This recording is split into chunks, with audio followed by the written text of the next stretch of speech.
just doesn't make sense. I'm praying. I'm finding the words. I was supposed to be sitting next to Charlie every weekend in October. I'm processing it. I'm truly grieving for his wife, Erica, one of the kindest, most loving human beings I've ever had the pleasure of knowing.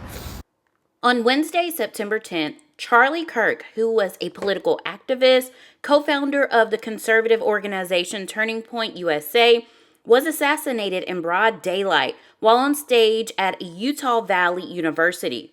He was there for a speaking event called the American Comeback Tour. He had a wife and children and was only 31 years old. This news shook up a big part of America, and there were many people who paid tribute to him and shared their thoughts on the tragedy.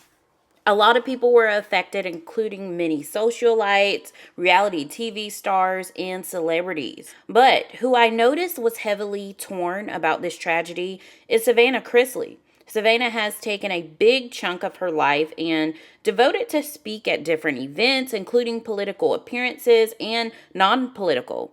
Just recently in June, she took center stage at a Turning Point event and even brought her mom, Julie, on stage with her. Savannah shared that CK changed her life. He gave her a voice as a woman. She says that she's so hurt and devastated. She also says that Charlie created a movement. She adds that she was supposed to actually be sitting next to him every weekend in October. So that means that there was a true closeness to him.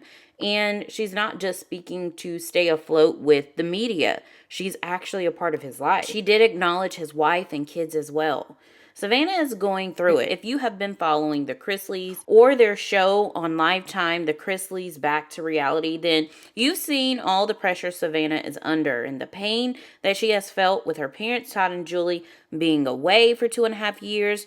She also experienced a loss herself when her ex-fiance Nick passed away back in 2023 in a motorcycle accident. Yes, the same year her parents went off to prison. Savannah also said that her last text from CK's wife was the most God-fearing text. The text said, "I'm ashamed that this is the world my kids are going to grow up in, but I will make sure that Charlie's name will never die."